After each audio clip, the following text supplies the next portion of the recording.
All right, welcome back to another Exit Liquidity live stream. Today, we're running a little bit light.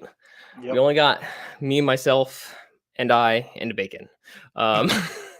Which, I mean, Bacon, he's the man, the myth, the legend, so we love to have him here. How's it going, man? I'm doing what I can. Yeah, I'm just a guy. I'm just a guy. How you been doing, No, guys? you're Bacon. You're Bacon memes, man. You're a legend. Yeah, so I got a new home router.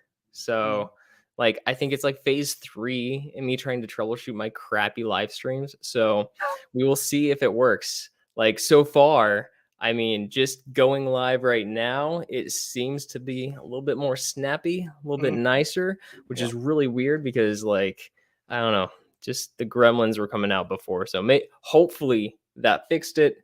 If not, you know what? Hey, this is a great test run, and we will continue the battle of never-ending technology issues.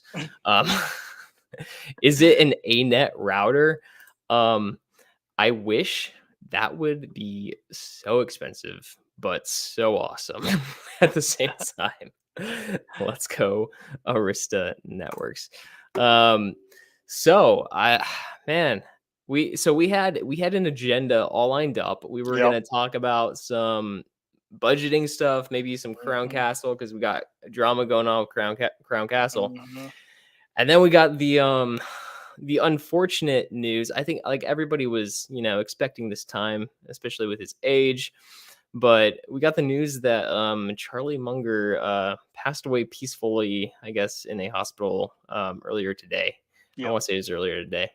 At least that's when the family released a statement. And yeah, I mean, it's just, I don't know. I've been just thinking about it. It's like, man, that he accomplished a lot as an investor. He had a huge impact on Warren Buffett, and kind of like the Buffett philosophy. And I think, from what I've read, Charlie Munger was really one of the influences in Warren Buffett's life that got him away from kind of cigar butt investing. And more into that high quality companies that you buy at reasonable valuations and just hold forever. So a lot of what we know as like the Warren Buffett philosophy right now, I think was helped established by Charlie Munger, back in the day when they were pretty young and started working together, or established that friendship. It looks like we have a third host. We got Dan Weston. What's going on, man? Dan the man. Thought this was not happening this week. Oh, I sent it out. I sent it out in the chat, man. I was like, hey, we'll do a TBD. If I had some errands I had to do after work, and so I wasn't sure if I was gonna make it back in time, but here I am. So we're doing it. And we're doing it live. But yeah, so Charlie Munger, one of the legends, is now no longer. Pretty crazy. How do you guys what was your guys' initial reactions to that? For me, I didn't want to believe it. Like, not to show my small little drink eating Twitter, but like I actually did a post and said like, if this is true, and I just hope that he in fact went peacefully. Of course, we all know 99 years old, like well long lived. But for me though, I'm just trying to go through all the lessons I learned from Charlie. Like for me, I think the one that sticks out the most is basically inverse, always inverse. Like for those that don't know, Munger's background was basically like sort of like weatherman for the military, where he'd coordinate with pilots, like point A to point B, maybe advise like a flight plan, and like where to go and how to get there. And he mentioned how like all right, let's not think about the most ideal or the most efficient necessarily way. Let's just avoid the way like of causing ruin. Let's inverse. Like if I wanted to, ruin this pilot, ruin this aircraft, how would I do it? Well, let's fly him into a storm. Okay, we don't want to do that. Let's avoid that. And I think that concept of inversing is very, very useful when it comes to investing in finance. Of just being a little bit more holistic, and like we like to think of, sexy returns, or really, really want to control risk. Well, let's inverse, and let's get to let's view things from a different perspective. Yeah. That's my biggest takeaway from Munger. Yeah, and they were pretty heavy on the discipline of capital preservation, right? Yeah. And especially going back to Charlie's kind of philosophy of high quality, right, at a good price, and hold forever. Like that's kind of what shifted over and shifted to Buffett from Charlie, and that's kind of what got Buffett out of those cigar butt investments. But and even in like they were opportunistic at times, in Absolutely. The different crashes when deals were good. But even in 2020 during COVID, they were still on guard. They were very protective of their capital. Like they didn't. Well, I think Buffett actually did sell out of airlines at one point. Took some losses on those, but they held most of their positions. But they weren't too quick to deploy that capital, just because this is like COVID basically was the black swan that like nobody knew like how this was going to affect markets at all. That's why we saw such horrible volatility and repricing, and risk premium was just shot through the roof. But yeah, it's pretty interesting to see. I don't know, to reflect on like all the Berkshire Hathaway conferences that you like listen to, the back and forth between him and Buffett, and it's like one of the guys is gone now. One of the goats is no more. But he had some good life advice as well, as far as not focusing too much on that monetary value, and investing isn't just to gain crazy wealth. It's to be able to do good in the world and live a good life, right? But yeah, RIP Munger. Did anyone else have anything that they wanted to say about this topic? Or Dan, how you feeling? Yeah, I'm not a Buffett Munger person, so it's all good. I don't have any words. But you're like, meh. He seemed like a cool guy, I guess. I don't know. Yeah, I'm sure a lot of super investors wish they had a Munger. Oh yeah. Oh, sorry. That supposed super investors, but I want to show this. This is how I will always remember Berkshire. I don't know. I got my yeah. No. It just describes Berkshire, right? Like, oh yeah. Oh, they hold too much cash. They're old. Blah blah blah. It's like, oh look, here's ARK. No, the tortoise one. So this is probably my favorite thing in the last few years with Berkshire. It's like they weren't old or outdated. They were still right. Yep. Just plugging along. Yeah. And they knew they had funny time. Yeah. You guys remember through that, like where I think it was around 20. It might have been even 2020 when this started, but the narrative that like Berkshire was done, like they're done outperforming the market. They're like, Buffett like lost his juice type thing. Like he's no longer gonna outperform the market. Just buy the SPY because it's gonna do better than Buffett. And now it's like, who's getting that last laugh now? I mean, you look at his cost basis on like Apple and stuff, and you're like, oh man, everybody wishes. I get annoyed. I've said in my videos that people will do dividend videos and then they'll reference Coca-Cola. I'm like, you're just doing that to get the Buffett views. Like, yeah, like pick any other stock. But no, it's obvious if they want the Buffett views if they just title it C's Candy, like a private. Yeah. But they did good. I man. mean, you look at any compounding chart, right? It's like barely there. And then at some point, 30, 40 years in, it's like snowball acceleration of any compounding of the market. So they've had plenty of time in the markets. And they knew that. I think that was their game. They were playing the long game the whole time. So what have they done over? Wow. So look at this. So over the last 5 years now, they're back above the market, Berkshire Hathaway. So and it was right in this 2019-2020 period where everybody was like, nah, never mind. Oh my gosh, look at the total chart. So I could have bought a share. I think I looked once. It was like $20,000.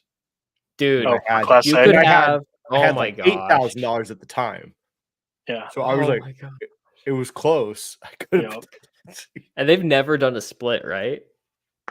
I'm pretty sure shares, they haven't. no. The only like quote unquote squirrely thing they've done was like Class A to Class B, and give the optionality for converting, but that's more for like shareholders' convenience than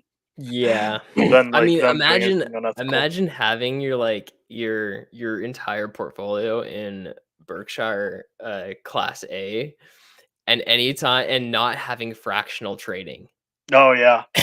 like 10 years ago, right? And you're like, well, I need to liquidate some of my portfolio, but anytime I sell one share, it's like 300 grand. Like, oh my gosh, man, that'd be crazy. Anyway, so yeah, shout out to Charlie. Hope you're. I'm gonna miss the quotes, the newer quotes from him. Yeah. Oh man, he had some pretty good quotes. Oh, absolutely. The back and forth between him and Buffett at those annual meetings was just great, man. It was great. But prayers to the family and everything. For sure. It's gotta be rough, but solid guy and investor. So I've got one thing that I want to talk about is CCI, Crown Castle. Yep. Because that's a company that I don't want to say I've covered it. Like I did a video on it, done research on it. It is a holding of mine at a decent-ish allocation, right? But for a long time it was just in this horrible downtrend, and my sweet spot was right kind of 100 and really like into the 80s. I really wanted to see it get down all the way to 80 to take a bit of a larger stake. Missed it by like, I don't know, $5 or something like that, and then it started running on me, but I was able to establish a decent position on there. And then we got so I mean, go watch the CCI video if you guys want. I kind of go through the entire the business, kind of the thesis, what I think are going to be tailwinds to the business, the efficiencies that they gain by bundling some of their assets specifically for small cell and eventually tiny cell 6G coverage. So what, like a couple days ago, yesterday, Elliot writes a letter, Elliot Management, which is like an activist investor, writes a open letter to the board. It was like, oh, we've got a $2 billion position. Let's go. And then they basically call for all these changes. They're pretty much saying like, hey, you guys are managing your capital well. You're not managing your fiber assets well. You could be extracting more, monetary value out of these assets, which like, we'll go through the rundown, then I'll give my opinion, I guess. So they were calling for executive and board leadership changes, strategic operating review of fiber business. Like, okay, so like, yeah, review the business. Yeah, okay, duh. Optimize incentive plans. So more incentive plans for board members, higher leadership, probably more correlated with like return on invested capital, maybe stock price, I don't know, and then improve corporate governance. So they sent this out. Elliott Management sent this out on the 27th. Later that day, on the 27th, Crown Castle issues a response, basically being like, "Hey, we value the views of our shareholders. Look forward to working with you, but we feel like we have great management in place and a great team in place." And then I didn't even know about this until like 5 minutes ago. Today, they release today. So a day later, Crown Castle releases a press release being like, "Hey, so we appointed a new COO." Just casually throwing a new chief of I'm like, operations. coincidence? I don't know. So literally it was like one PR from Elliott, another PR from Crown Castle, and then the day later, Crown Castle appoints a new COO, and I haven't even had time to like read over this. But anyways, it looks like they appointed a new COO, and maybe things are starting to get shaken up a little bit. Price has bounced back a bit from the lows. I'll pull up the 1 year chart here. Yeah, I got down to about $85, and we're sitting out. Shoot, man, it's 111 now. So it's rallied strong off those lows, and especially over the last couple of days. Even like the Q3 report was decent. It rallied off that. It's like some of these, they get so depressed valuation wise or suppressed valuation wise that it doesn't take a lot for them to bounce back, right? But I don't know. We'll see where this goes. I kind of have my own thoughts on Elliott Management stepping in. I don't. Do you guys watch this ticker at all? This company at all? I glance at it from time to time. I've been on record where I fully admit that I'm usually like banging rocks together when it comes to REITs. That being said, though, activist investors stepping in, it's always an opportunity for people to learn and see what types of changes, if any, more come down the pipeline going forward. Yeah. Well, and it's interesting because now, in my mind, I'm like, okay, well, what is Elliott Management's goal here? Like, what are they trying to affect? Essentially, does it align with what I wanted the company to do in the first place? And then, but also like, so if those things align and they start taking effect, then I'm pretty happy. I'm planning on just sitting in and writing it out. But like, there's also the possibility that maybe I am not a fan of what they're recommending, or I don't like the fact that they're going to be strong arming them. Yeah. On the other side, price wise and sentiment wise, just in the market, like this is being seen as a huge positive, right? Yeah. So I'm like, okay, well, I guess I'm just gonna chill for a bit. But like, if it gets to a point where I'm like, okay, well, like the value is gone now, I don't know, maybe I cut it. But I think it would still have a ways to go for that to happen.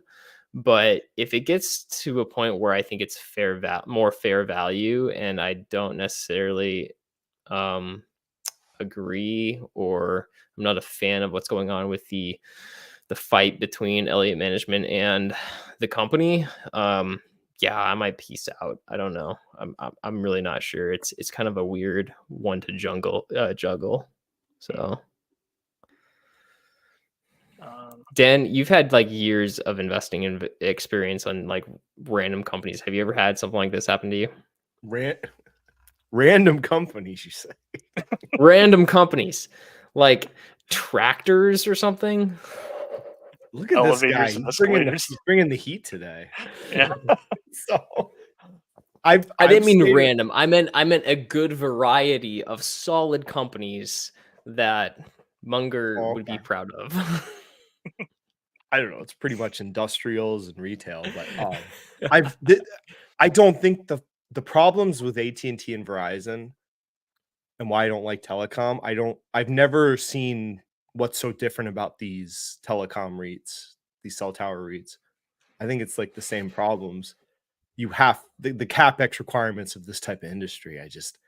I've never liked it. And then I know for years these cell tower REITs have been highly priced, which I never really understood why they were so highly valued compared to warehouse REITs, which was my preference a few years ago or something like that. Yeah. And you're seeing the problems now. Yeah, I mean, they're definitely way less capital intensive, at least on the operating side, than carriers, right? But yeah, no, I get where you're coming from. Yeah, I don't know. I'm just gonna wait, see what happens, see how this thing plays out. But that was the same reason. I haven't looked lately, but I looked at data center REITs because that was the hot thing during COVID. Yeah, for a time I looked at those and I'm like, how do you know that these are going to be the data center companies when you have big tech companies with vastly more resources than these data center REITs? So how do you think they're going to be able to, like, how sure are you that they're going to be able to control pricing of data centers? I don't even know how they've done recently. I bet they haven't done very well, some of those data center REITs. Because the story was like rapid expansion, and if that failed, I don't know. I don't see how they can like gouge prices from like Meta or Apple or something like that. Yeah. What is the main one that I'm thinking of? Jeez, it's not coming up. There's Equifax, or is it Equifax or? Yeah, Equifax is. Or is that the credit one? No, there's Equinox. Equinox. Okay. Yeah, I was gonna say Equinox. That's like the one winner that's like crushed it. EQX, I think. No, that's Equinox Gold. No, maybe it's something else. There's a couple of them, but man, I dug into them, and they were really high priced. And kind of like with you, I was thinking, a lot of the growth in data centers is going to be directly related to some of these larger tech companies, and eventually they're most likely going to prefer building out their own facilities rather than like leasing from a company. I would think. DLR was one I thought about for a little bit. Okay. Let's not pick the biggest one. So. Oh yeah, because size still does matter in this space for sure. Oh, definitely. I mean, this year it's done okay, but still doing pretty good. I mean, it's definitely trading at a premium. But then 5-year wise, but also, I feel like this could be an indirect beneficiary of the AI sentiment and momentum, right? If that spills into additional data center builds, then you probably get additional tailwinds from that, and that might be what the market's starting to price in here. Picks and shovels to AI. Picks and shovels. That being said, though, like fundamentally from like just viewing activists and investors, and when they fire their shot, are you guys familiar with Elliott or no? I haven't done a ton of research into them. Like, I've heard of them. I have not done a ton of research into them. Yeah, because like it's like definitely like people and funds can definitely change up their MOs. But like Carl Icahn obviously is a bigger name in that space, and for a while there he transitioned to more of a, hey company, you have way too much cash, give us the shareholders cash. Yeah. and that was the play he kept doing. Yeah. So like I'm not saying that what's right or wrong, but it is definitely something that shareholders should be aware of if you're getting smashed and grabbed, or if they're more of a longer haul. Yeah. Well, and from the sounds of it, like what was in the letter from Elliott Management was really kind of like, hey guys, you need to start gaining efficiencies on how you're monetizing your assets, and deploying your capital better. And like, it's like they see that they're sitting on a potential like gold mine, right? Yeah. And if they just are a little bit more efficient and can tweak some things here and there, they'll get a ton of value out of that. So I'm hoping that's the case. I'm hoping that's the way they take it. But you know, if they have management switch ups, because I haven't thought that like they've done necessarily a bad job, because it has been like a pretty big strategic pivot from cell towers to focusing really on small cell going forward. And they've got that Sprint runoff that's still affecting them and is going to affect them through 2024. So like, I don't know, like I feel like I can't knock them that hard. That's kind of what I came away from with it, that like they were having some near-term tailwinds, but the direction they were going, or some near-term headwinds, but the direction they were going, I really liked. So I don't know. Hopefully, whoever Elliott Management brings in, like, hopefully that they share the same sentiment and can, I don't know, turn it around a bit. Digital Bridge. A digital bridge too far. Digital Bridge, let's go. So it's funny. Digital Bridge was one that I actually liquidated out of in order to roll into CCI, because I just liked the concentrated exposure into CCI, a little bit more mature, and I like the concentrated bet into small cell. So that's why I did that. But yeah, foo hat, you silly person. But no, Digital Bridge was it's good. Good performer over the last like 6 months or so.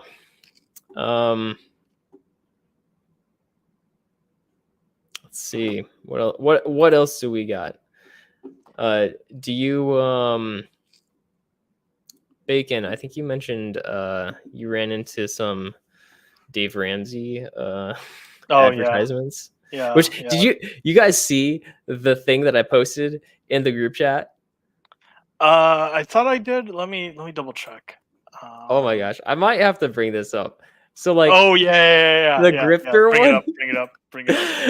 All right, so okay, you go on to your story. I'll bring it up later. Yeah. So basically, like, I saw a YouTube ad for Dave Ramsey's budgeting app being the Every Dollar app, I want to say. And I was like, oh, okay, it's on, and I'm in the process of like, playing around with it and seeing what types of criticisms I want, because like apps like, say for example, Acorns have like this appeal of like, yeah, we're just a friendly budgeting app, and oh, now we're offering investments. And I've heard rumblings that some of the stuff that they try and push people towards are not ideal for you, the customer. So maybe there's something there. And maybe that tree should be shaken and see what falls down. And but yeah. So just I'm in the process of seeing how bad it is and whether or not the rumblings are confirmed and people should be extra careful, or if it's a dead end. It could be a dead end. Like, I don't fully know, but yeah. That's this is the budgeting app. Here you go, everyone. I have no idea if it's good or not, really. But do either of you guys budget? That's what I'm curious. Yeah. Or have you ever budgeted? Definitely. Yeah. Yep. Yeah. I used to do a actual by dollar budget each month, but now I just do like general budget. Yeah. I still budget. So shout out to YNAB. You need a budget. It's ynab.com. It's kind of pricey now, I guess. I think it's like I think I pay like $80 a year or something like that because I'm a legacy member. But I've used that for over a decade now, I think. And I was much more like into it early on, especially when I had like, I don't know, savings meant more, I guess, at that point. So early on, I would track pretty much every single dollar with YNAB. And actually, I'll pull it up right here. Yeah. So I basically track like every single dollar with the YNAB and be able to kind of get a sense of just where funds were going, how you could be a little bit more efficient, like what your savings rate was, how much you're putting in towards investing and whatnot, which I think is very, very important early on, at least to get into that habit. Nowadays, I still use YNAB and I still like categorize everything, but it's less of a budgeting tool and it's more of a spend tracking tool. Like, oh, this month I spent XYZ and here. And then like as long as I'm good with the spending, like, okay, cool. And obviously it's like lower than our income. We still prioritize investing a lot, right? So Yeah. it's not like we're hurting or anything like that. But yeah, I used it for probably a decade. But now it's kind of like a glorified spend tracker. And every once in a while I'll be like, this category is getting a little bad. Maybe we should focus a little bit or think twice whenever we spend in this category or something like that. So, which I will say, especially through your entire life, I feel like you should always be tracking your spending and know where everything is going, because it's going to really play into the beginning when you're starting to like obviously get out of debt, whatever, save, emergency fund, like start investing, plays a big role in that. But then later on in life, right, if you don't know what you're spending and you're going into retirement, then you're kind of going in blind. Oh yeah. Like when it comes to the 4% rule or the Trinity study or safe withdrawal rates, stuff like that, all of that is based on, what is your spending. And if you don't have a good idea of what your spending is and like the categories that are like super, like I will say like they're critical categories, like you can't not spend that, like you got to pay your mortgage, you got to do this, you got to do that, versus your flexible categories, it can give you a lot more like optionality when you get into retirement, especially with safe withdrawal rates and maybe dynamic safe withdrawal rates. So at a minimum, I say, yeah, everybody should be tracking their spending and knowing where it's going, just because it's going to help you a lot out in life now, in the midterm and in the long term for sure. But the best thing, and I know we talk about grifters every once in a while here, but let me show you a post Dave Ramsey put on Facebook that I just thought was ironically hilarious and dumb. So from the guy that's like, don't spend your money. He's like, today is Cyber Monday, a day when people shop online while they're at work, probably. You gotta love another made-up shopping holiday, but hey, it's a good excuse to give you a deal. If you budgeted for it, have a great time and check out our huge sale on our top books. So, yeah, it's kind of like a diss on Cyber Monday, and then they're like, yeah, but we're gonna join the fun. I always enjoy when people are like, they're like, oh, cut your cable bill. You could save money.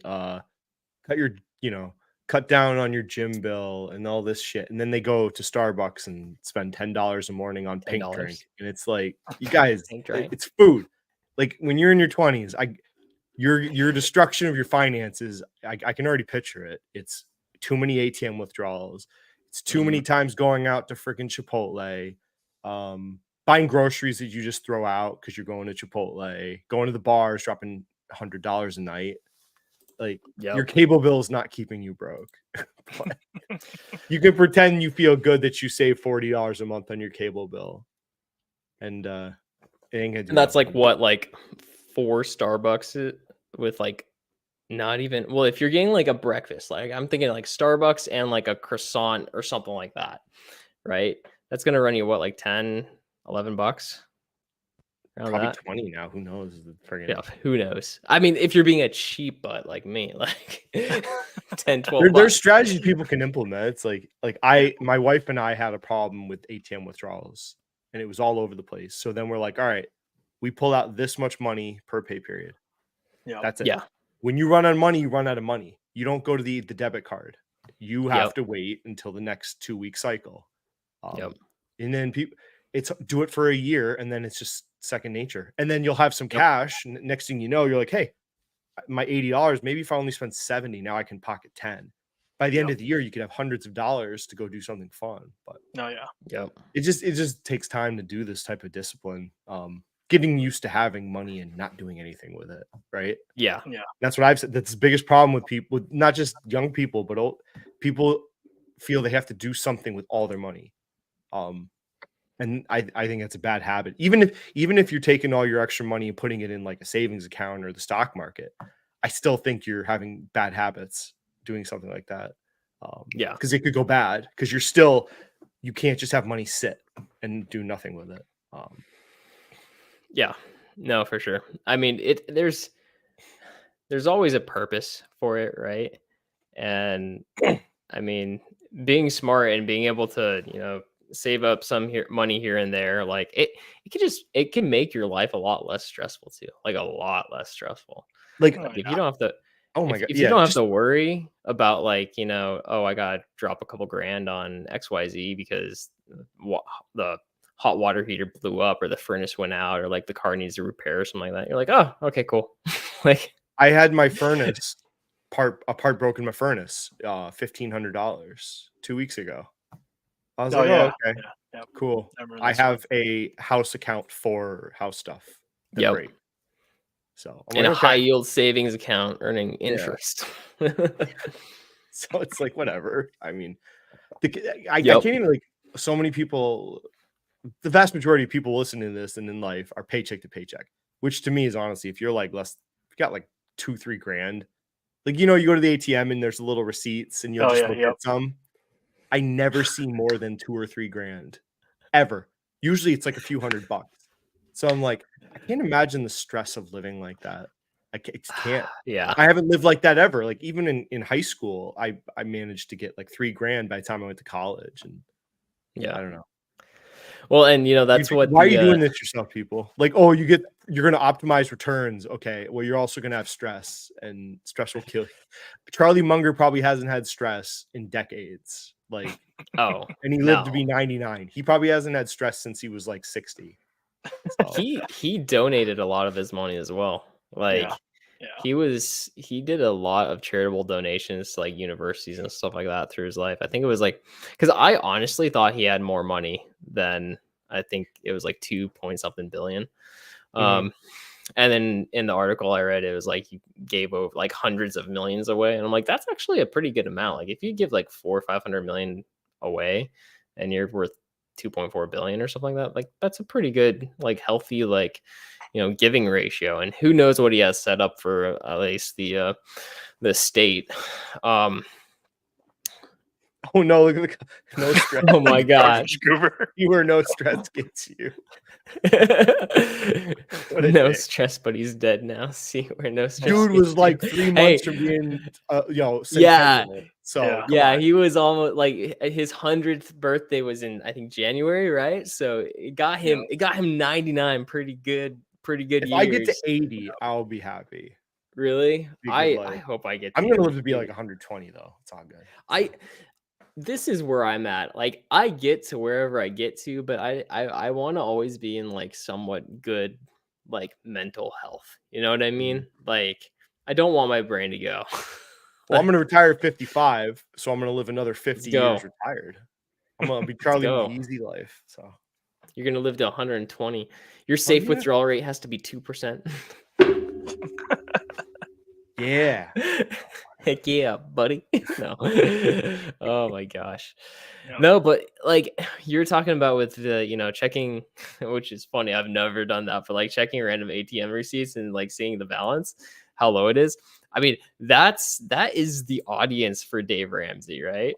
That is like who he targets. He targets the people 800, It's 2,000 terrifying, loans. which is why I can't like knock him too bad, right? Because I'm like, he is helping like a lot of people. Man, my internet's messed up again. But he is helping like a ton of people. But like once it gets past that, like pay off debt, do some savings, whatever. When it gets into like I think like wealth building and retirement and stuff like that, that's where it just like falls off the deep end, man. For him, Mhm. for me, like I think his advice is stupid when it comes to that. So yeah, I don't know, man. I think I think he's really good for the people that are in really like crappy, scary situations. You know what I Yeah. mean? Yeah. Um, if they're okay with an older white guy just yelling at them all the time, right? Because that's kind of how he comes off. But other than that, man, oh, I don't know, man. I don't know. Yeah. It's budgeting. Yes. Budgeting is Yes, his worst thing is Smart Vest Pros. It's BS. He gets paid to like refer these guys, right? He gets paid to refer his audience to these people, and then they like drop them in like mutual funds with like 2% annual fees. It's so stupid stuff that I've seen or have heard about. It's like, you gotta be kidding me. Like, just freaking buy the SPY and call it a day. Like, jeez. Max out your tax advantage counts. Like, right? Like, get a good cushion, maybe build up a taxable brokerage a bit, have a nice cash balance there, and then just max out your taxable account or your tax sheltered accounts. It's like, you'll be I mean, more his than audience fine if is you do like, that. go like listen to the callers on Mad Money. I love it when I'm eating dinner. Usually I'll listen to the caller portions of Mad Money. Oh yeah, Jim. Oh my god. Like that's America. Like it's the people that have no money that are on Caleb Hammer's show combined with the degenerates that call Kramer asking like 90-year-old women asking if they should buy Palantir or crazy value traps. Usually he gets the value trap people that want to buy the thing with 5% dividends or these elderly people buying like the hot growth stuff. I put 20% of my retirement in SoFi. Dude, they're so degenerate. I'm like their grandkids. They're killing their grandkids' money or future. But Oh man, yeah. That's why like somebody asked. I think it was the Strongman's Discord. They're like, target funds suck because they're not optimized to the best returns for they give you too much bonds too early. It's like, look, they have to give you bond exposure. Otherwise, what are they selling you as a target date fund? Otherwise, they're just the SPY right? or a copy of VT. So they have to give you bonds because they're telling you that it's a target date, and then it gives you exposure to the 3 different types of assets. But they're just getting you started on that road, just to get to the fucking end. You don't have to optimize. You just got to get to the end. It's the equivalent of running a marathon and having some walking in it. At least you finish if you save enough money and you don't panic sell. This whole like chasing the optimization. Oh yeah. Like those are the people that like Strongman we were talking about. Like they bought SCHD last year. Now they go on dividend Reddit and then they want to sell that this year to buy QQQ. So they're trying to optimize or whatever you want to call it. It's like, all right, well, I think there's 2 different types of screwing yourself. If you constantly are chasing outperformance, you're gonna lose. Stick with something. If you want to clown my strategy, I don't know. Yeah. If you're like optimizing your spending and then like optimizing like I would say like your tax bill by doing like tax sheltered accounts and like things like that, that's one thing. But like, yeah, if you're just chasing performance, then that's just stupid. You'll go from fun to fun to fun to fun like every single year. Because you know what? It's gonna be like, oh well, oil's doing good. Like energy did good. Okay, cool. And then it's gonna be like, oh well, like consumer staples did good. Okay, cool. And then it's gonna be tech, and then real estate. 2024, baby. REITs. Let's go. Yeah, but like piling on the green days. So yeah, it's like the best value usually is when nobody wants to touch it with a 10-foot pole. It's like, but nobody cares about that. Ugh. Well, people like they think that they're going to be ready for a stock when it's down to buy it. It's hard to do, now man. look at Disney. Oh, How much shit did I get in Fabio? And I'm like, we identified what we wanted. Yeah.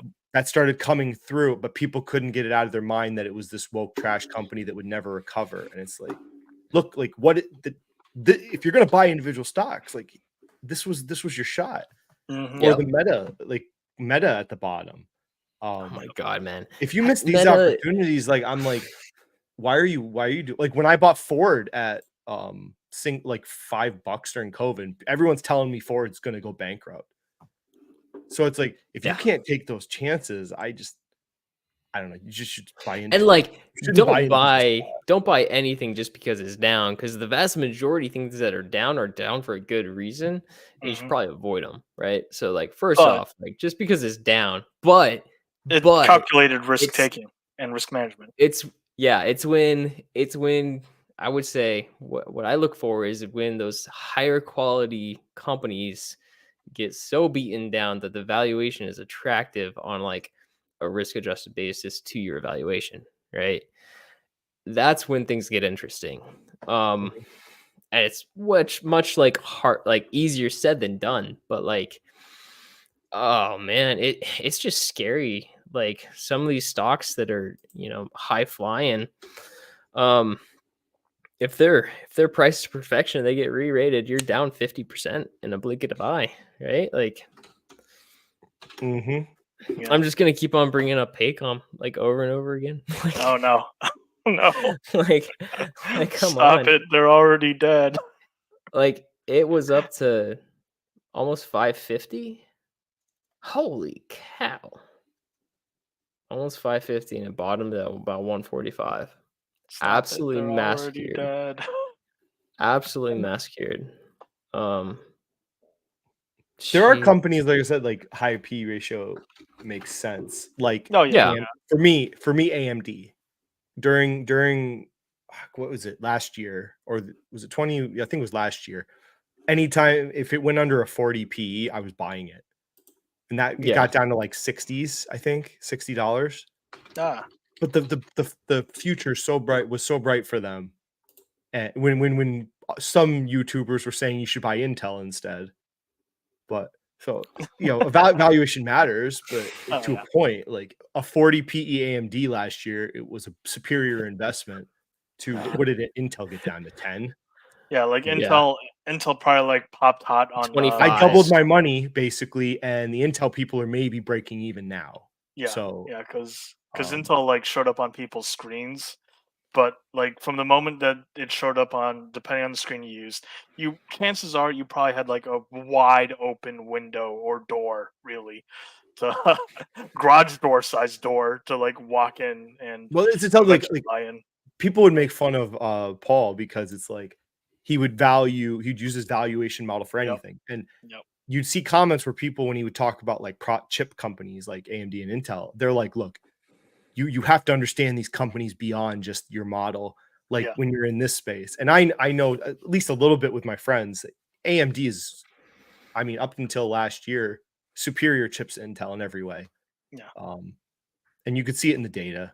We'll see going forward. There's hope, obviously. That's why Intel's rebounded. People are hoping they'll change this narrative, but well, and Kale, I was gonna say it's one thing to like, stagger your allocation. Like, okay, I don't know what type of position sizing that is for you, but like if you're just nibbling on something because you want to keep an eye on it and you think it's super high quality long term, that's one thing.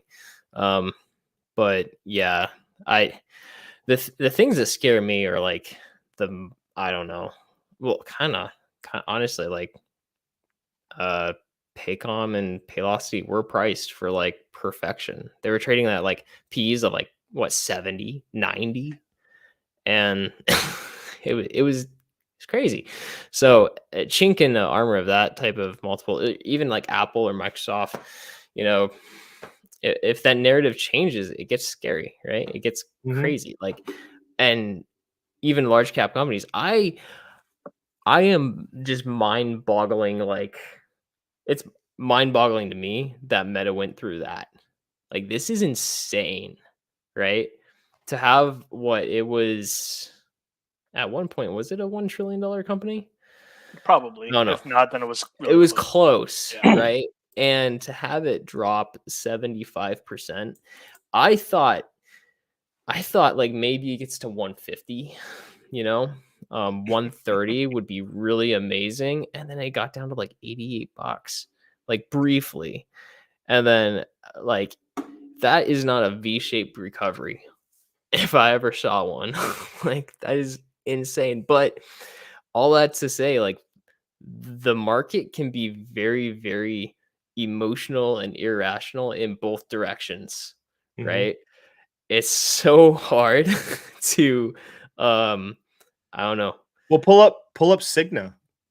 I mean, we don't have the Yeah. videos now. I wish we still had the videos. Someone deleted them. I mean, What Jesse and me videos? basically bought at the bottom. So Yeah. like the most doom About, and like, gloom right here. stories about yeah. healthcare companies at those times. Like, Yeah. I would read a story and people really seriously wrote stories that Bernie Williams was going to get his way and have a government Medicare system of some sort. Yeah. That was literally a risk people wrote for Cigna. I'm like, there's 0% chance of that happening. I work for the government. These companies are already part of the government healthcare system. They're like quasi-governmental organizations, some of them. They're like Cigna, biggest United customers, or like Medicaid and Yeah. Medicare, right? Like to like think that they're going to get swallowed up by the government. I'm like, what is this fear? I'm like, but obviously it's a slow growth, so the valuation mattered more than something like Meta had much better growth prospects. So, yeah. and you can look at the price. So I'm at 250. I think Jesse, we're both at 250. We have plenty of wiggle room for bad news. I think recently they were going to sell or spin off one of their side businesses. That's why it's kind of dropped recently. But we've priced in it's a good business. It's not a great business, but we got it at a great price, I think. Yep. And I even had room down to 200, right? Yeah. So like when I was planning out this allocation, I wanted to build like a solid-ish position around 250, but I was prepared like to probably get into that 200 range potentially. And if it got there, then I wanted to be able to allocate capital to it, right? So like, at least how I structure things typically is like, I'm going to have kind of these zones, and I might take a bite here and a bite there, and then I might have a larger zone that I try to load up in. And I'm still working on it. I don't do it perfect every time. I usually miss the preferred zone that I want because I allocated too much too early. Yeah. like this is the case. Like, but like I'm slowly getting better, and I'm trying to just kind of learn from those previous, mistakes, or just how I can better my allocations when I'm staggering into these potential positions. I felt like I bought a third, and then it went up, came back down. Then I bought another third. I'm like, all right, I want one more bite. We never got there. So I could still buy another. I could fill out my position if it dropped again. Yep. But like I'm not. If I got 2/3 of what I wanted, and people like, don't be greedy about like Alta. I bought it low. It popped. I didn't keep buying it, thank God, because it dropped, and then I bailed on it. But if you're going to play the individual stock game, you've got to be flexible, I think. I don't think you can be as rigid as what Paul does. And yeah, I don't dollar cost average. I'll buy like chunks. Because like, what if stocks, like DCing individual stocks is weird. But it's a fine balance, because like it's like you always want to have some exposure, right? Obviously, like I do that via index funds. And that's my like, I can just buy those at any time. I can dollar cost average into them. I don't give a crap, right? Like I'll buy the SPY, I'll buy VCI, and just call it a day. That's where like all my retirement money goes, essentially. But on the individual stock side, if we're looking at just an individual stock portfolio, it's like you want to have that balance of like being able to add into those areas. You want to be able to like, you have to be so much more active, and you have to like keep up with the companies so much. Not only that, but then you have to like, there's all of these crazy variables that have to line up right. But when it gets down to it, if you're targeting companies that you think are going to have a really, really, really good long-term structure, long-term business, long-term tailwinds, like a good moat, like whatever you want to call it, stable revenues. It's hard to, like, you're not going to get your perfect pricing on every company, on every high quality company, right? Because there usually has to be a pretty big like sentiment, fear, market reaction for those to even come. And that's not going to happen all the time. So it's kind of a balance of like finding how much exposure you're comfortable with, at least for me, given the valuation that it's currently at. Right. Yeah. And that's kind of why I stagger my buys like that. Cause I'm like, okay, here, like it's pretty expensive. I'm not comfortable with a lot of exposure, but I want the company. So I'll buy a little bit. And then as it gets into those more favorable valuations, I'm like, okay, well, thesis is playing out. Nothing's changed. All this stuff going around, I don't think it really makes a long-term impact because the valuation is more attractive now, instead of it being like, you know, maybe like a 0.5% position or a 1% position. Well, now I feel like, hey, I can make this a 3 or 4% position, right? Because it's just more in that favorable discounted range. But with all that being said, none of this is investment advice. None of this is financial advice. We are not investment advisors or financial advisors. We are just 3 people on the internet, also known as YouTube. Thank you, YouTube. Talking about money, finances, and stocks. So, disclaimer done. It's fun times. I think it's very, very very fun times as far as just learning and seeing what things work out and what things don't, and also like, you know, being a little bit more flexible in process. Yeah, because like, you know, you're pulling up a ticker here that people probably are aware is a cyclical company. Should it be a buy and hold for forever? Maybe, maybe not. But it certainly is cyclical. Oh boy. Yeah. Good old Tyson. Is it cyclical, or is it just that the margins aren't durable? I think it's cyclical. I think there's just because I wouldn't be surprised if there's good correlation to the commodities that they're tied to. I've never understood why people like this. And nobody, because it's chicken. Get tendies, man. Get tendies. Like, explain to me why this is a good turnaround or investment beyond saying it's cheap. Like, tell me, because like I said, I bought Ford when people told me it was going bankrupt. So like, I can do these investments, but they just will tell me it's cheap. And chicken it's cyclical. I'm like, what the fuck? It's chicken. I'm calling it. When people call everything, I think people use cyclical, the term, as a crutch when they don't know what else to say about an investment. So there, I'm calling out people. All right.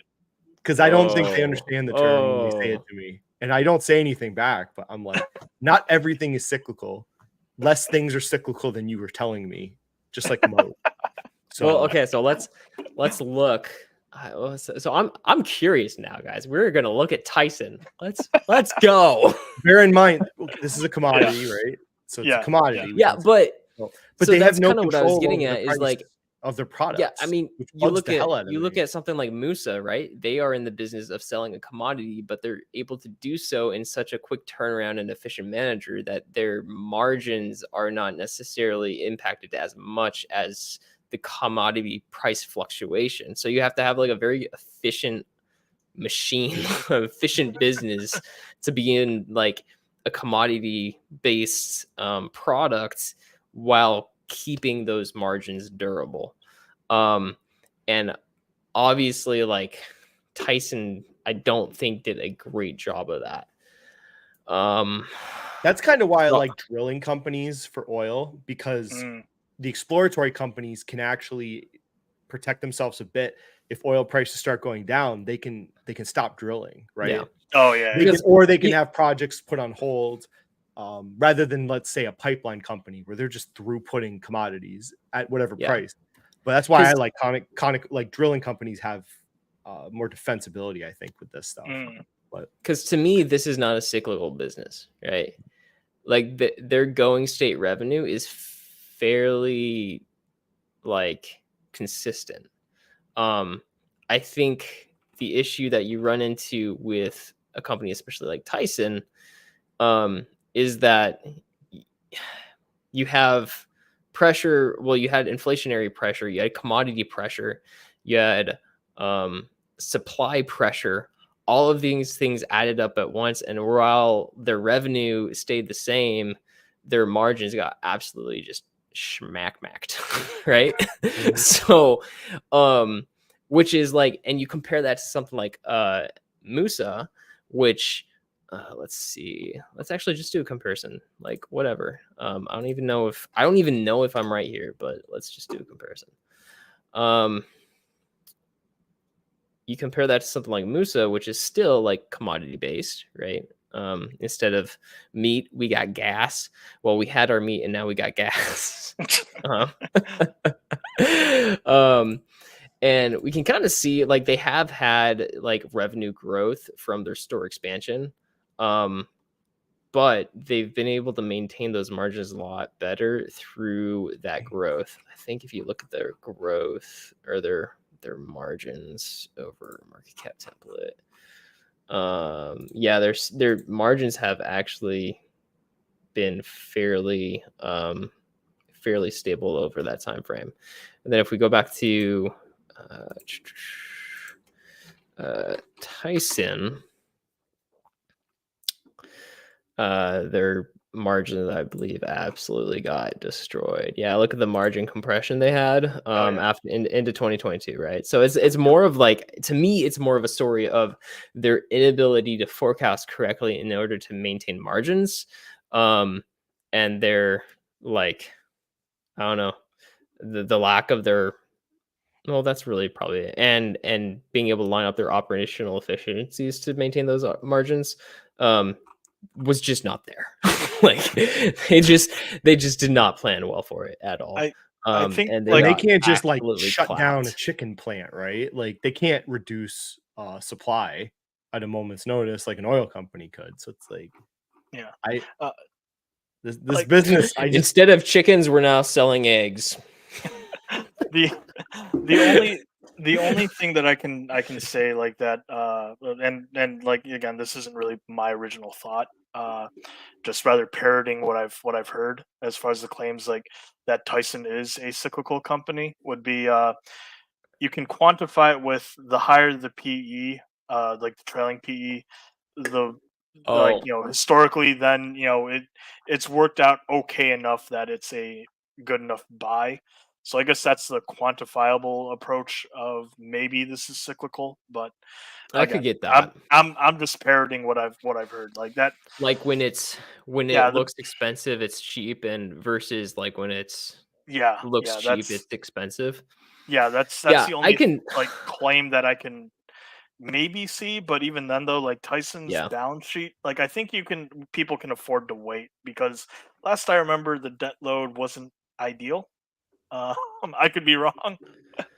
Yeah, they got about what, 7.5 billion, 7.5 billion. I had a small watcher position. Amount of debt. Yeah, I had a small watcher position in Tyson. I was like, what am I doing here? Let me close out sideways. I'm like, and I held it for a little bit, and I think I got out up a little bit, but like it was just kind of like, I feel like there's just like way better opportunities out there, right? Like I just like, I mean, it could play out really well. Like if they have, if they do improve efficiencies, they like, they're doing more automation, robotics, whatever, and they have a margin, and those margins normalize, then yeah, this is going to be a great deal, right? But like, I don't know, I'm not a chicken tendies expert, so so I'd rather own the tractors. that they bought. You would rather own the equipment that kills the chickens than the chicken company. All I know is Fabio day traded my tractor company. Oh, he did? That's a bastard. What? He literally Why? bought it and sold it like I'm like, why do you buy this? You're not gonna hold this. He bought it and sold it was when it went like- up $1 or something. He was like, Dan, I just bought options on tractor. I don't know why. Like, No? I was like, Okay. all of a sudden he owned like 20 shares of it. I'm like, this is a long. He play. just wanted to Like- call you fellow shareholder for like half a minute. And like, that's like literally what he did. He like bought it, screenshotted it, sent it to you, said fellow shareholder, and then sold. I always bust his chops about Northrop because I'm like, you're gonna sell it on me, aren't you? He's like, he swears he still has it, but it's not. You don't see it though. Oh, Northrop? Fabio, we miss you. Fabio's having a good time in Spain. on another. I should do another military country. episode. Actually, probably do that'd be because fun. things have changed in Ukraine a bit. Yeah, that'd be fun. I don't know. Or if you ever want to do a live stream on here, with that being the main topic, we can do that too. So that might be a good one. But hey guys, if you have questions, hit us up in the comments. I think we're gonna wrap up here in probably 5 minutes or so. Yeah. What do you have, Dan, as far as military companies and defense contractors? I should probably bring up more ideas beyond the big ones, but the problem is a lot of the ones you'd be interested in are dead ends. They're just unprofitable or they're private. Anything small. Yeah. So I don't know. I've noticed that as far as me like digging. Like I've hit a research wall, so to speak, as far as trying to find things. I'd like to fill out my Curtis Wright position, but it's expensive. So I'm a patient man. Yeah. I was gonna say like sometimes like this The isn't an thesis on easy that thing. company is literally 50 years. So I don't maybe never buy it. Maybe I'd never buy more. It's fine. Yeah. And in honor of the gentleman who just passed away not that long ago, waiting is a powerful thing. Waiting to buy. Like Jesse said, sell. like I either buy my ETFs or I have an idea. Yeah. That's it. Yeah. And I think most people would be better off if you constantly, I said this with Chris, I'm like the expectation of always having good ideas for investment, like these, like the little foo-foos and stuff. Like there's not always, if you're working full time, you just don't have the like I'm listening to podcasts, I read Reddit when I am on break. Maybe something comes in that is interesting and I can look into it. But most of the time it's like, no, it's like most of the time you just buy your ETF. Yeah. But you're looking and then you'll hit, if you hit a few, like if I was just buying SPY this year, Cigna and Tractor Supply, Northrop, and what was the one? Disney probably would have given me outperformance of SPY, I think, at the prices I've entered. So there's your outperformance, but it's not like huge, right? It's only a few percentage points, maybe. Yeah. Oh man. Oh, Kale is asking about trucking companies. I have not, Kale. My apologies, but I'll see if I can squeeze that in this week. It'll probably be later this week, at the earliest, realistically. K&W, is that Kenworth? Probably, yeah, I think so. K&W, KNX, or KNX, I guess. Maybe he mistyped. Oh, maybe. I mean, Tesla's just going to steal all the trucking. So. Yeah, guys. Oh, yeah, Dan. Actually, Elon tweeted that the truck is being sent out like what soon-ish or something like that. Wait, the big truck or the shitty silver truck? The shitty Cyber. Yeah, let me pull this up. Now, people bear in mind, like, so I saw the photos of the ones they put in the display halls, and yeah, there's no gaps in the panels. They look amazing. Oh yeah, well yeah, because they probably hand milled the corners so it all fit together perfectly. Like these are show cars. Let's see them build 50,000 and see what the panel gaps look like at that point. Yeah, so. He tweeted out today. He says Cybertruck deliveries start on Thursday. So yeah, we'll see. let's. What if you said delivery? Like just singular delivery. Do we want to? Well, not so much take bets, but like, how soon do we think recalls might start up? Oh, I'm telling you, something. The design of the thing is like something's good. I don't know. They're gonna like someone's gonna like crush a Civic and murder the whole family, hitting it with a stainless steel tank or yeah. No, I'm waiting for the that. vibration And then issue. I think they're gonna regulate it out of the Yeah. roads. Like I don't know how maybe they did. Maybe somehow they did make really good crumple zones, but I just don't see it. I don't see how they could. Like, No. I don't know. I'm just waiting for it. So, and then the trunk. Oh, the trunk I did see. The trunk capacity of the ones they rolled out is actually smaller than what they promised. Yeah. The final product now. So what? Yeah. So the trunk he promised it to be a certain size. Now that we have the finished product rolling out, it's smaller. So. Oh snap! Guess who's here?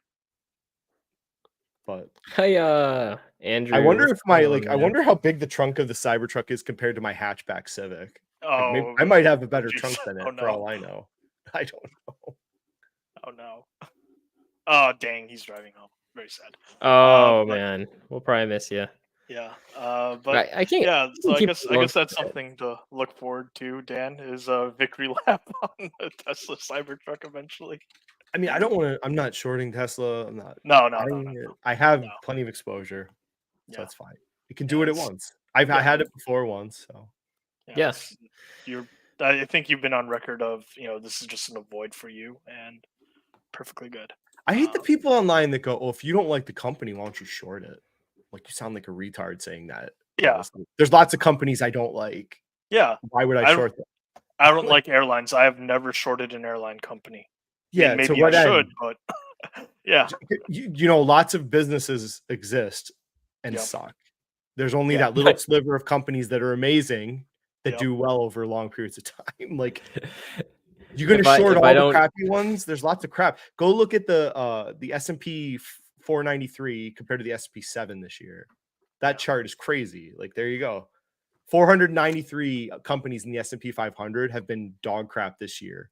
No gains, like breaking even. It's just the 7. So, am I going to short all of them? Like, did you see Joseph Carlson's video on that? No. Oh no, I haven't. He broke it out even like further, and I guess it was like if you just look at the number of companies that beat the SPY aggregate return within the SPY, it was like 129. Basically anything tech, like. But no, it was kind of interesting. But it was like a very year-to-date bro video. But that to me though that's so dumb though. Also, is like, yeah, well, why don't you short it? Like, okay, all right, so now I have to do extra due diligence. Paul Gabriel. I'm not an idiot. I have to like because timing really matters. I have to figure out what the catalyst is. I have to make sure my time frames are all right. Then I also have to figure out the mechanics of this, because if you're long on something, you just buy the stock. Maybe you buy the bonds, maybe you buy the preferreds if you want to be cute. But it's relatively simple. You buy, you do whatever you do, and then you ultimately sell. Cool, or you keep holding. But yeah, shorting, like, okay, all right. Do I want to buy puts? Do I want to sell naked calls like Paul? Sell naked calls. You're unlimited losses, bro. Yeah. Do I want to short sell and like come on, dude. Come on. We should I have charts for all those scenarios now that show the unlimited loss, limited premium. So if anyone wants to ask me about them, like I was just gonna pull that up. I wonder if we can search this here. I wonder if we can do a historical. Oh no. A historical graph of whatever he's in. Shoot, profit loss. Man, it's just so bad. So like he's not long call. He is selling. He sold the call. Yeah. He's short. Well, he's just covered call. No, he's not even covered call. No, he's not. It's such a stupid idea that the it options tools don't even have it. No, it has it on the advanced. It has it on the advanced short call, right under short put. Oh, there we go. That looks right. There it is. Yeah, there it is. There it is. That's the chart. Congratulations, you have your premium. God help you. If you want to sell puts, you just flip it. right? Yeah. You just flip it, and that's puts. Yeah. And I don't understand why all these people that want to think they're smart Yeah. sell contracts. Because I look at selling contracts, I'm like, it's the dumbest thing I've ever seen on either side. Yeah. You have this limited upside, and the downside could be forever. Like Forever. Yeah. Yeah. Like, I mean, don't get me wrong. And when was he doing this? He was shorting around. It's Was between December and May. Yeah. Was when he December got and into May. this. Yeah, and he's What price was that? that I'm not sure, but like he also had it for like 2 years out apparently. So, like I was guesstimating, like I just Oh went my in May. god. I was guesstimating like February or March just to make it Yeah. easy. Like try to give him the benefit of the doubt. Yeah, Yeah, like who knows? Yeah. Somewhere in there he did it. Yeah. So like maybe Probably when it ran up, yeah. So maybe when it 76. ran up a little bit So- at first and then it plateaued. like theoretically maybe he was well, yeah, we can't see it now. Yeah. I mean, and again, like to the viewer or now or later. Yes, technically, someone might counter with, "Oh, well, when's the last time you saw a headline that said stock runs up infinitely?" Sure, but this is Paul we're talking about. He already admitted to being margin called. Like the core of what we're saying still holds true. Like, and I think all we're saying is just be careful out there. Yeah. So like we can't do it like historically, I don't think. With this. Oh, we can. Historical chart. No. Not good, Bob. Yeah, this is how you get margin called. This is how you get your face ripped off. Okay. Well, let Like, me when get out of this. But like if we just like duplicated it now and said that he was doing like out of the money because I think he was doing out of money, right? Possibly. I'm not selling sure. like $600 calls, and then the stock rips 100%, which it did, right? His $34 premium just turned into a $19,000 loss. Like How doesn't- stupid? Like, and How stupid do you have to be? In the give era the when man- you can go get a money market account for 5.5%. Yeah, I was gonna say, like, let's You're give the doing man the quote unquote benefit of the doubt. Supposing he wins, we already know his max upside. We're not even like counting the opportunity cost that you just mentioned. You could practically fall asleep and be comatose and get 5%. Like, okay, all right. If he did it like at the money, then yeah, he would get like $1,000 premium or so, $1,800 premium at the money, and then if it rips 100%, he's out $30K. Yeah. That is such a bad risk reward. Yeah. So like when I shorted Carvana about $53 in September, I bought a handful of puts December, January, February, and then I shorted stock. Would have never fucking thought of doing what Paul did. It's like if you even explained to me what naked shorting or the naked call thing is at the time, I would be like, well, that's just dumb. Why would you do that? It was funny, man. You said it in the chat, and I was like, "Oh my gosh, this guy is naked shorting." Yeah, like as soon as I heard that, I was like, "Of course he would. Of course he would." Naked calls, selling naked calls. Oh my god! And if you remember Gabe, the infamous Gabe, bragging about shorting the market, literally at the bottom. At the bottom, he shorted in the fall of last year, which was like the bottom of QQQ at the time, and he shorted it like $200,000. So, on this episode of Hindsight Capital. So that's probably why. And then he bragged about shorting JP Morgan. I'm like, okay, alrighty, there you go. Yeah. Good job. Yeah. Destroyed his financial futures. Good lord, like come on, like. There are reasons why, like, there are plenty of respectable fund managers that specifically are long only that do not short. There's shots at stuff. It's just like, you probably are going to be terrified of shorting something. Yeah, because like I could show back when I did plug power. As soon as I executed my short position, the thing ripped, and I was down 30% in a week. Oof. So most people probably would just bail.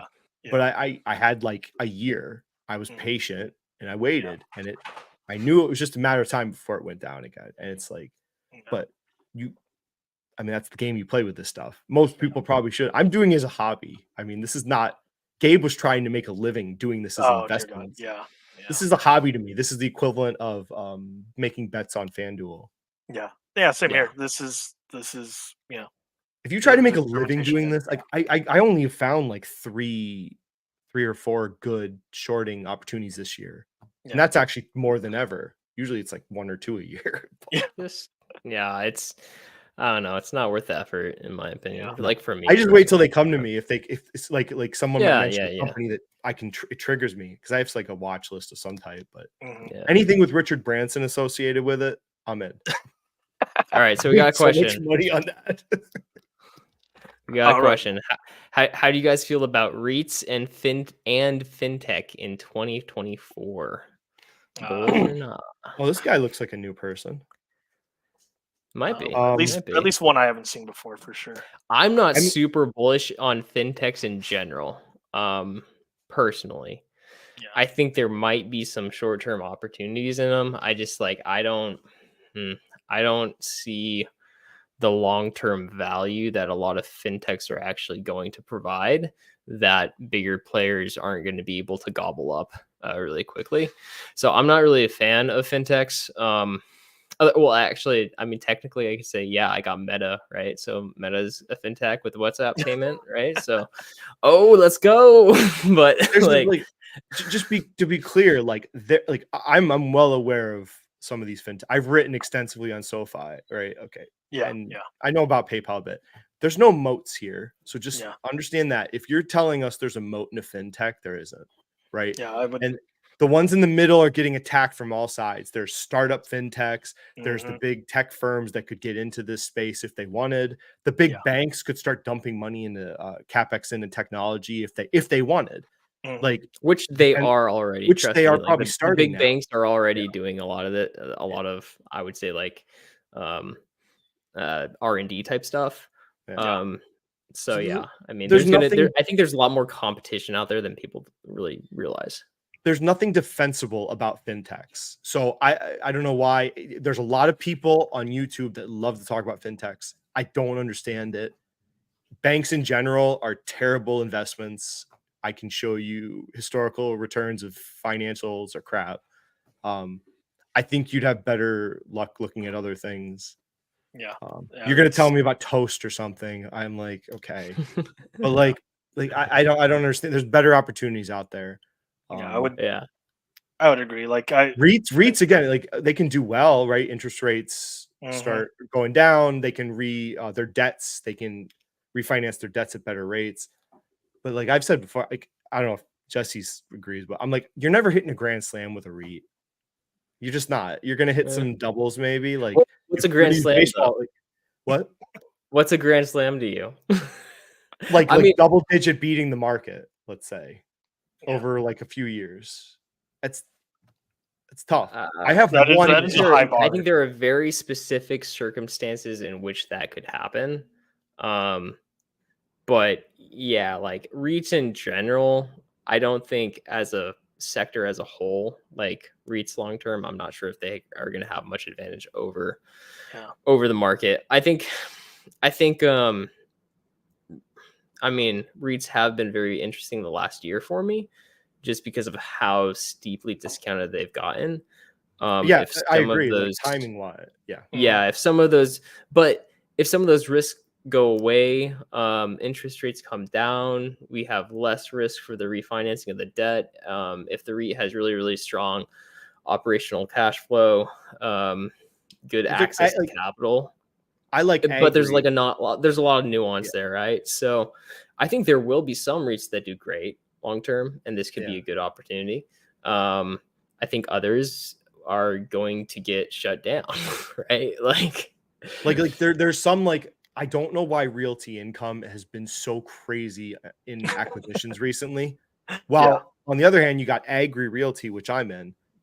He's kind of in a waiting pattern to some degree. They're not really looking at acquiring. I think he's waiting for better situations.